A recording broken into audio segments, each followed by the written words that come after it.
গণঅভ্যুত্থানের বিজয় ধরে রাখতে সবাইকে ঐক্যবদ্ধ থাকতে বললেন বিএনপি মহাসচিব মির্জা ফখরুল ইসলাম আলমগীর।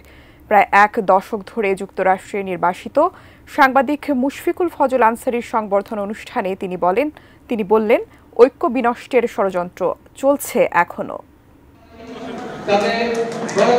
বিগত এক দশক ধরে বাংলাদেশের মানবাধিকার এবং গণতান্ত্রিক অধিকার হরণের বিষয়ে জাতিসংঘ, মার্কিন স্টেট ডিপার্টমেন্ট এবং হোয়াইট হাউজের সংবাদ সম্মেলনে নিয়মিত প্রশ্ন করে গেছেন মুশফিকুল ফজল আনসারী। তাকে সংবর্ধনা জানাতে জাতীয় প্রেস ক্লাবে সাংবাদিকদের বিভিন্ন সংগঠনের এই আয়োজন। মহাবিদ্রোহী রণক্লান্ত আমি সেই দিন হব শান্ত, যাবে উৎপীড়িতের ক্রন্দন রোল আকাশে বাতাসে ধ্বনিবে না, ফ্যাসিস্ট হাসিনার খড়গ কৃপান ভীম রণভূমে রণিবে না। অনুষ্ঠানে কাজী নজরুল ইসলামের কবিতার পংক্তিতে নিজের দীর্ঘ সংগ্রামের চিত্র তুলে ধরেন মুশফিকুল ফজল আনসারী। জানান, নতুন বাংলাদেশে তার অভিজ্ঞতাও। শুধু মানুষের জীবনহানি করেনি, তারা মানুষের চরিত্রকেও বিনষ্ট করতে চেয়েছে। আল্লাহ রাব্বুল আলামিনের অশেষ রহমত যে আমরা সেটিকে লোভকে সংবরণ করতে পেরেছি, কোনো লালসার কাছে নতি স্বীকার করিনি।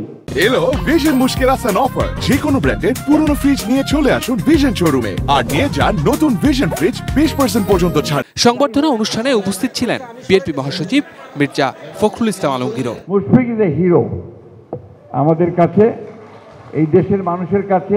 ষড়যন্ত্র চলছে জানিয়ে ছাত্র জনতার বিপ্লবে যে বিজয় অর্জিত হয়েছে সেটি ধরে রাখতে ঐক্যবদ্ধ থাকারও আহ্বান জানান বিএনপি মহাসচিব। এই বিজয় তখনই আপনার সুসংগত হবে যদি আমরা এটাকে ধরে রাখতে পারি। আমাদের যে ঐক্য সৃষ্টি হয়েছিল সেই ঐক্যকে যে আমরা অটুট রাখতে পারি। আজকে খুব সুপরিকল্পিতভাবে এই ঐক্যকে বিনষ্ট করবার একটা চক্রান্ত চলছে, সেটাকে আমাদেরকে আবার রুখে দিতে হবে। এখানে আমি অনুরোধ করব সকলকে, কোনো ব্যক্তি, কোনো গোষ্ঠী বা কোনো দল এই বিষয়গুলোকে সামনে না এনে গোটা বাংলাদেশি মানুষকে, বাংলাদেশকে সামনে নিয়ে আসুন। যে সম্ভাবনা আমাদের সৃষ্টি হয়েছে সেই সম্ভাবনাকে যেন আমরা কাজে লাগাতে পারি। শফিকুল হক, এটিএন নিউজ, ঢাকা।